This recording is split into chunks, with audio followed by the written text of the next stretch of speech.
البارح كان واحد اللقاء اللي جمع ما بين السيد ناصر بوريطة اللي هو اسد الدبلوماسيه مع انطوني بلينكن اللي هو وزير الخارجيه ديال الولايات المتحده الامريكيه ديال الاداره الجديده اللي كترأسها جو بايدن. بزاف الناس غادي يبداو يتسائلوا، غادي يقولوا هذا الاجتماع هذا اللي جمعهم واش هو غادي يقدر انه يخلي على انه يكونوا شي اشياء اللي هي كتدور في الكواليس حول القضيه ديال الصحراء المغربيه بالاداره الجديده ديال جو بايدن. وكيف ما كنعرفوا على ان انطوني بلينكن هو ديجا سبق ليه وتلاقى مع السيد ناصر بوريطة، وسبق ليه ايضا وتكلم مع السيد ناصر بوريطة وكانوا اتصالات بيناتهم. لكن القضيه ديال الصحراء المغربيه والاعتراف ديال دونالد ترامب مع التأييد ديال الاداره الجديده الى حد الان مازال ما كاينه حتى شي حاجه عليه. فمن خلال هذا الفيديو هذا غادي نعرض عليكم ان شاء الله النقاط اللي هي ناقشوها البارح في العاصمه الايطاليه، كذلك غادي نشوفوا الابعاد ديال هذا اللقاء هذا وديال الى حد الان هاد لينيورونس ديال او تفادي التكلم مع المغرب حول القضيه الوطنيه ديال الصحراء المغربيه. جميع التفاصيل غادي نشوفوهم في هذا الفيديو هذا، كذلك غادي نهضروا معكم بلغه الارقام وغادي نعطيكم واحد الاخبار اللي هي جميله غادي تفرح كل مغربي اللي هو باغي يخدم في اسبانيا على حساب داكشي اللي دارت لينا حنايا وعلى حسب الاعتقادات الخاطئه ديالها على اننا حنا تحت منها وحنا غنكونوا تحت سباطه. لكن هناك ارقام اللي هي غادي نشوفوها حاليا مع بعضياتنا وغادي نشوفوا الخساره والدمار الشامل اللي المغرب سببوه لاسبانيا بسبب المغاربه اللي هما تحتقرونا وتطبقوا علينا العنصريه وتقولوا علينا مورو. فخليكم معايا من الاول حتى لاخر الفيديو. الطلب الوحيد ديالي لكم هو الاعجاب اللي هو جد مهم، كذلك ما مشتركش ضروري تضغط على زر الاشتراك اللي كاين اسفل الفيديو. غادي ندخلوا نشوفوا التفاصيل الان. السلام عليكم ورحمه الله تعالى وبركاته، نتمنى انكم تكونوا بخير وعلى خير وتكون الامور ديالكم والصحه ديالكم في احسن الاحوال. المهم بعد ما اننا تكلمنا على المقدمه دابا غادي نشوفوا التفاصيل. اجتمع أنطوني بلينكن كاتب الدولة الأمريكية في الخارجية بوزير الشؤون الخارجية أسد الدبلوماسية السيد ناصر بوريطة في 3 مناسبات رسمية منذ وصول إدارة بايدن إلى البيت الأبيض، لكن دون أن يكون هناك أي إعلان أو موقف واضح بشأن الاعتراف الأمريكي بمغربية الصحراء في عهد الرئيس السابق دونالد ترامب. وحرص كاتب الدولة الأمريكي أنطوني بلينكن على ذكر المواضيع التي ناقشها مع السيد ناصر بوريطة على هامش الاجتماع الوزاري للتحالف الدولي لهزيمة منظمة داعش أمس الاثنين في العاصمة الإيطالية روم، ومنها الاستقرار وحقوق الإنسان وحرية الصحافة وتطورات الملف الليبي دون الإشارة إلى ملف الصحراء المغربية، وهو ما يكرس استمرار غموض الإدارة الديمقراطية تجاه هذا الملف. إذن البارح كان السيد ناصر بوريطة اجتمع هو والنظير ديالو أنطوني بلينكن وهضروا على 3 ديال القضايا اللي هي جد مهمة. أول حاجة هي على المنظمة المتطرفة الإرهابية اللي هي داعش، وهذه النقطة نعقلوا عليها وغادي نشوفوا شنو هي الأبعاد ديالها في وسط الاتحاد الأوروبي واللي جات الولايات المتحدة الأمريكية باش تناقش هذا الموضوع هذا مع المملكة المغربية الشريفة. النقطة الثانية واللي هي حرية الصحافة، كذلك شفنا النقطة الثالثة واللي هي تطورات الملف الليبي. نعقلوا على اوكي حرية الصحافة نحطوها دو كوتي ما نحتاجوهاش بزاف لأننا احنا أصلا عندنا واحد الأساسيات اللي هي جد مهمة. رانا نشوفوا جوج ديال النقاط اللي هضرنا عليهم، الأولى واللي هي المنظمة ديال داعش.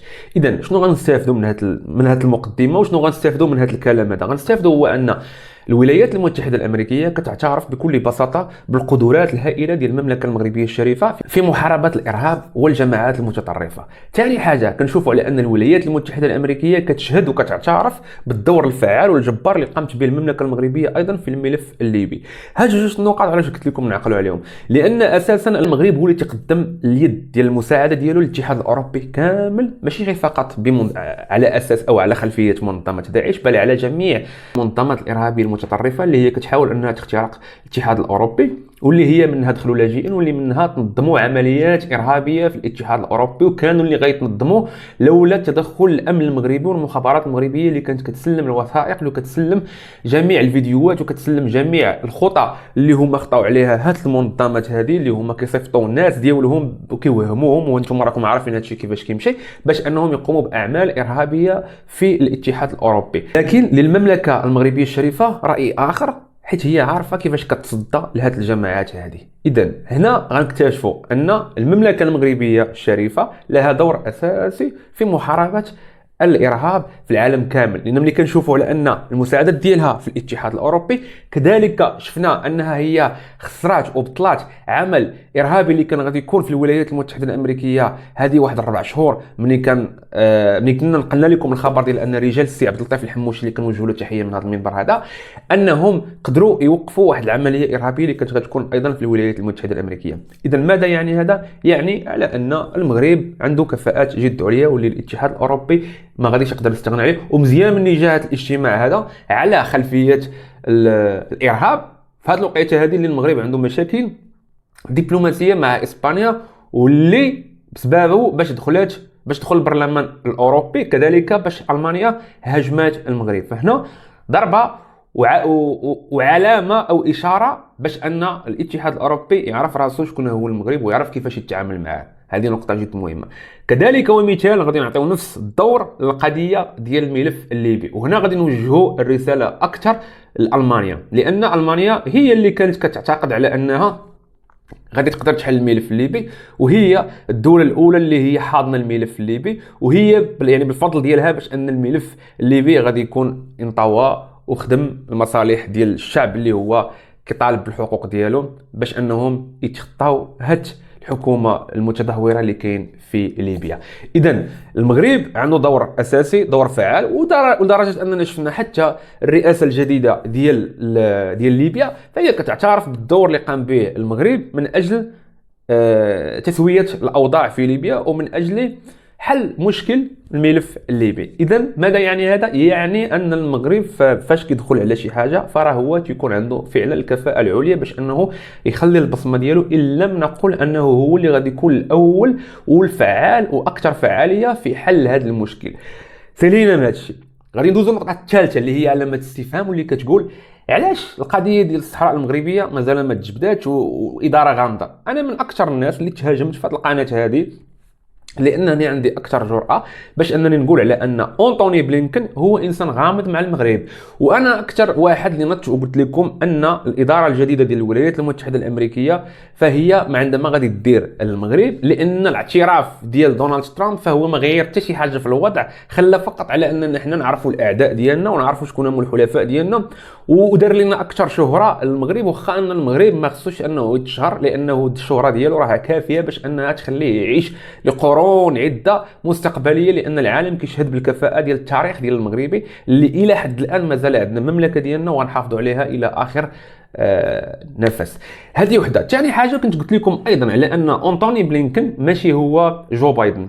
جو بايدن فهو رئيس ديال الولايات المتحده الامريكيه، والميولات ديالو والقناعات ديالو تجاه المملكه المغربيه الشريفه فانا قلت لكم انها كتختلف على الميولات والقناعات الشخصيه ديال أنطوني بلينكن. لكن بما ان أنطوني بلينكن تيبقى انسان تيقوم بواحد العمل وعنده واحد الوظيفه، والوظيفه ديالو هي ترأس او كاتب الدوله الامريكيه او وزير الخارجيه ديال الولايات المتحده الامريكيه، فهو ملزم عليه يتبع القرارات اللي كاينين في السجل الفيدرالي ويتبع جميع الاشياء اللي هي الولايات المتحده الامريكيه كتمشي من موراها كاهداف باش توصل لهم، واللي كتدخل كتسجل عندهم في السجل الفيدرالي اللي كاين في الولايات المتحده الامريكيه. فهو عنده اجباريه تتبع نظام الحكومه وليس العكس، وليس على ان الحكومه غتتبع العقل ديالو، لكن هناك تكونوا تعديلات وتكونوا اشياء. لكن فاش كتدخل شي حاجه دخلت ديجا الملف او السجل الفيدرالي ديال الولايات المتحده الامريكيه فتبقى الامر من شبه المستحيلات انه يتغير، بالرغم على ان الميولات الداخليه ديالو. وانا كنهضر على أنطوني بلينكن وما كنهضرش على جو بايدن. ان الا سولتوني على جو بايدن نقول لكم هذاك الشخص تحب المغرب،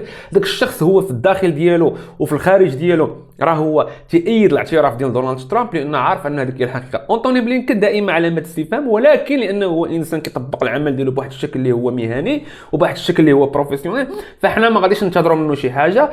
وخير دليل على هذا على ان السكوت ديالو وعدم التحدث على الملف ديال الصحراء المغربيه، فهذا كيعطي على ان راه ما عندهمش شي حاجه اللي هي معارضه. وحتى اذا كانت عندهم شي حاجه اللي هي معارضه فاحنا في الارض ديالنا والارض في المغرب ديالها سالينا. هادشي اللي كاين. هذا شوف هذا كلام بلا نفاق. بامكاني ما نقولش هذا الشيء ونسكت وكذا. علاش؟ لان الولايات المتحده الامريكيه بغاو الاعداء ولا كرهوا فهي معترفه بالصحراء المغربيه، سواء بالاداره القديمه او بالاداره الحاليه فهي معترفه بمغربيه الصحراء، لانهم براسهم كانوا قالوها في الاجتماع الاول اللي كان عقدوه أنطوني بلينكن وسولوا الصحافه على الملفات اللي هما غادي يقدروا يعرفوا تعديلات عندكم. فذكر بزاف د الاشياء وما ذكرش الملف الصحراء المغربي، ودائما تتفادى يهضر عليه، يعني الا كان غادي يكون شي تعديل ولا الا كانت تكون شي حاجه فكتكون شحال هذه. فاذا الى حد الان وهادو دلائل تدل على ان الاداره الجديده فهي 100% متفقه مع الاداره القديمه في اشياء، لان هما عندهم اختلافات في يعني في الاتباعيات السياسيه ديالهم، في الخطط السياسيه ديالهم، في الخطط او في الاهداف السياسيه ديالهم، لكن لا يعني على انهم 100% مختلفين. هناك اشياء تختلفوا، هناك اشياء تتفقوا، كذلك الاداره الامريكيه القديمه مع الجديده متفقين على ان الصحراء مغربيه، فهذا هو الامر. ومن الاخير فاحنا كنقولوا على ان الاعتراف ديال الولايات المتحده الامريكيه فهو غير واحد القيمه مضافه اللي تعطات للمغرب، ولكن الامر فهو بين يدي الامم المتحده. ولكن حقيقه الامر هو ان الامر راه تحسم من بعد ما اننا حنايا نظمنا المسيره الخضراء، وفي سنه 1975 فتحسمات القضيه ديال الصحراء المغربيه. اذا اي حاجه غادي تجي من بعد فهي كتبقى غير نقطه، ما غادي تزيد ما غادي تنقص، فقط غادي تقدر تكون قيمه مضافه بحال اللي وقع لنا دابا باش غنعرفوا الاعداء ونعرفوا شكون هما الحلفاء. ملف سلام، ملف تطوى. اذا الصحراء المغربيه وغتبقى دائما